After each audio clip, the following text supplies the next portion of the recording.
She lived through the Spanish flu, the 2 world wars, and now she survived COVID-19. Fatima Negrini is 108 years old. During the first wave of the coronavirus in Italy, she watched many friends in her nursing home die. I've been through so many things in my life and I'm still here. It looks as if Jesus Christ doesn't want me.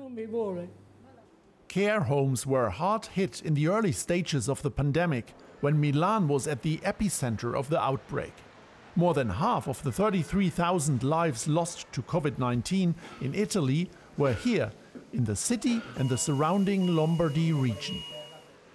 Wanda Gatti, a volunteer with the White Cross, provided emergency support during the most acute stage of the crisis.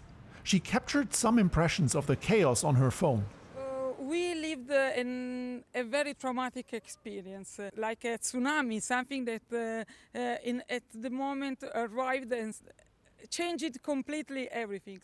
So from that moment we changed our behavior, our approach to the life. People are legally obliged to wear masks in all crowded places from 6 p.m. to 6 a.m. and many also keep theirs on during the day. Another reason infection rates are rising slowly is the long-term effect of Italy's harsh lockdown, which kept people confined to their homes for months on end. Professor Maria Rita Gismondo says there's no magic formula for other countries to follow. Italy is not perfect, and it certainly can't go it alone. I think an important thing is to think at the European health, to have the same protocol of therapy, the same to exchange experiences, the same quarantine, not just the localized health, but European strategy to face the viruses. The professor also has high hopes for a rapid testing scheme the government plans to roll out in schools. That's good news for Matteo and his sister Vittoria.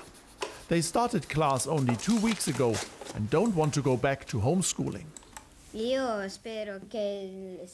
I hope we can soon take off the masks and get a bit closer to each other without having to keep our distance all the time.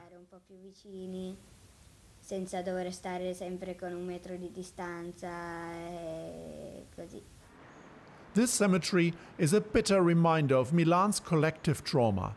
The 128 people laid to rest here were brought here from overcrowded hospitals and morgues. Relatives who may not have been able to claim bodies because of the tough quarantine restrictions or because they were sick themselves can move their loved ones from here to other parts of the cemetery within a period of 2 years for sanitary reasons. March and April 2020 changed the north of Italy forever. Though public support for ongoing restriction remains high, many now fear the approaching winter.